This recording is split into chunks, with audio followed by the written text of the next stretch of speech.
Reported to be a youth organizer of the NDC in the Swami constituency. Good evening, Adib. Thank you so much for your time here on the news. So among all the things he said, I mean, there are a lot of allegations and insinuations, but there's one thing that stands out for me. He said, if I never go into a contest without casualties, what is the weight of this particular statement?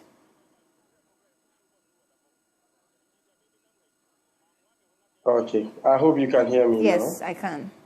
Okay, so that is a fallacy. That is untrue.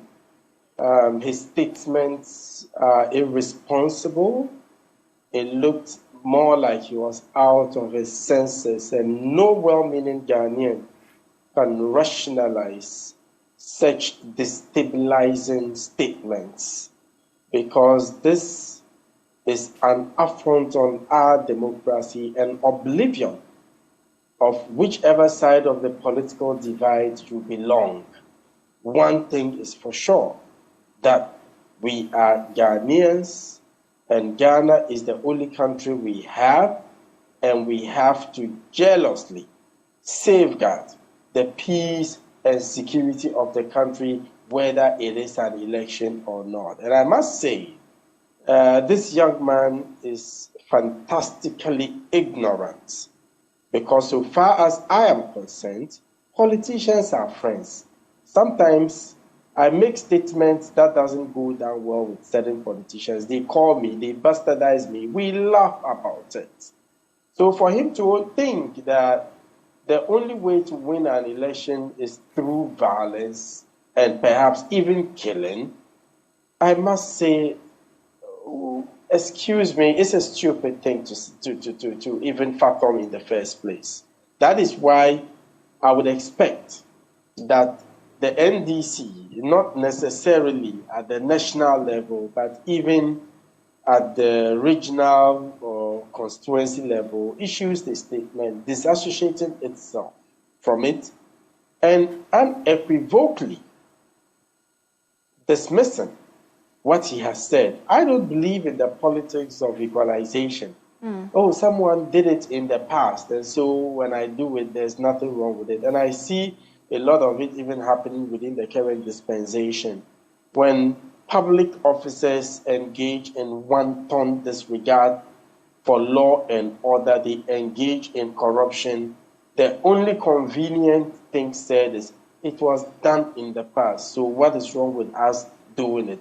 And I'm also particularly disappointed in the police. What do they mean by taking steps to get him arrested? I mean, excuse me, that is nonsense. Arrest is arrest. What do you mean by you are taking steps to arrest? This man has said a lot of criminal things, okay? Whether he follows suit to perpetrate the crime or not, the fact that that intent is there and the probability that what he has said would inspire someone somewhere to go ahead and do it is what I am worried about. So the police should spare us the English, so to speak, and quickly effect that arrest. So at least it serves as a deterrent to all politicians, whether they are from the NDC or the NPP, to refrain from making such reckless statements. Right. Adib, you've said a lot about what this young man said, and in fact, it must be condemned, as you have rightly put it. But let's look critically at the things he said. We have had several elections in Ghana, even by-elections. Ayawaso West, we saw violence. Etiwa West, Trepone, Techiman South. We've seen a lot of violence during our elections. What practical measures, as a security analyst, do you think that both the Electoral Commission, the security agencies should put in place? We have 24 long months ahead of us, or even more before this particular major election. What can we do so that we do not have history repeating itself, and then we'll come back and sit here and talk about the same things? Well, I followed Ghana's politics keenly, firsthand, since the inception of the Fourth Republic, even though from the start I couldn't vote because I wouldn't have made it up to the age.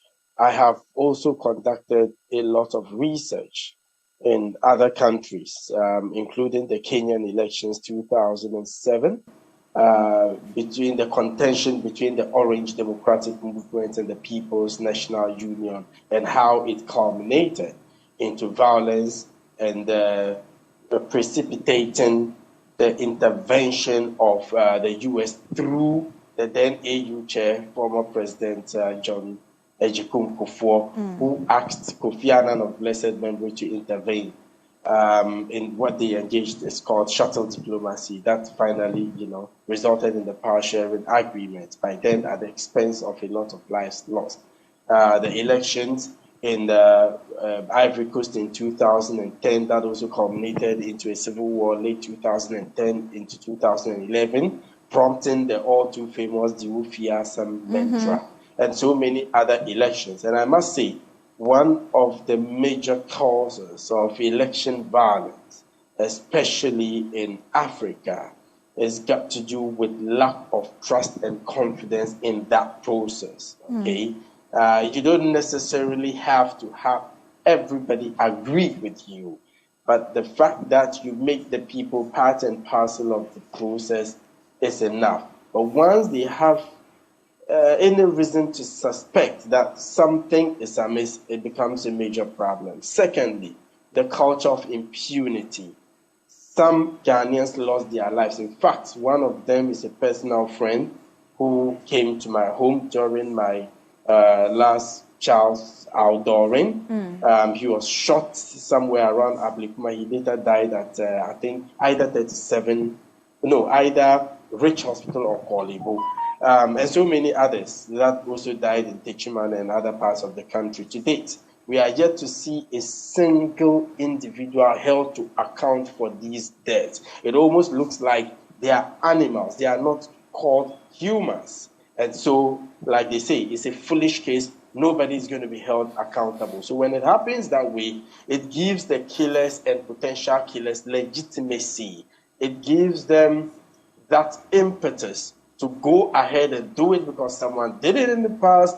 He wasn't held to account. So if I do it today, the probability that I'll be held to account is low. So we really need to ensure accountability and make sure that anyone who kills anybody or who does anything inconsistent with our laws should be dealt with according to the laws, oblivion of whichever part of the political dichotomy, divide the person comes from. Until we are able to achieve these two major issues, trust me, we might have a lot more of such people thinking that the only way out would be to resort to violence. And by the way, let me also say, for the record, that no single political party in Ghana has disbanded a single vigilante group.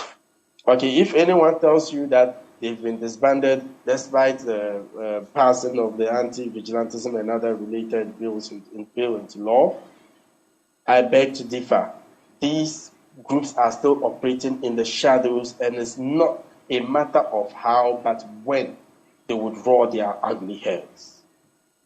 Adib, that's a food for thought you have left us. We all thought they have disbanded these vigilante groups long ago, but we'll definitely have a continuation of this particular conversation on vigilantism ahead of the election. Thank you so much for your time here on the news. Adib Saani is Executive Director for the Jatike Center for Human Security and Peace Building.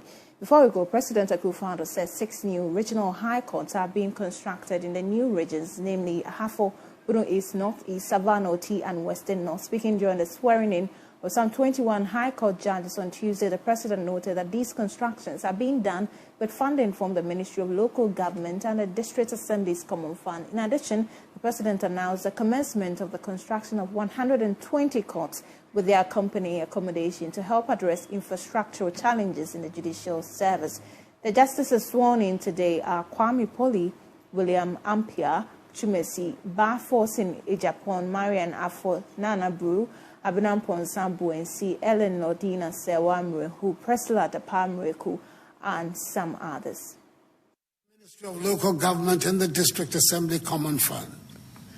Government has commenced in an unprecedented initiative the construction of 120 courts with accompanying accommodation for judges across the country to help address the problem of inadequate court infrastructure. These buildings are at advanced stages of completion. 6 new regional high courts are also being constructed in the new regions, that is in Ahafo, Bono East, Northeast, Oti, Savannah, and Western North. 3 of the courts, that is those in Northeast, Oti, and Savannah, have been completed and commissioned. Those in Ahafo, Bono East, and Western North will be completed by April. As President Nana Dankwa Akufo-Addo. And that is how we wrap up tonight's edition of MX24 News. I came to you live from the Silicon Square here at Islegon in Accra. We're so grateful for your company. But do log on to mx24online.com for more stories. My name is Ajwa Tenkrama Domina. Good evening.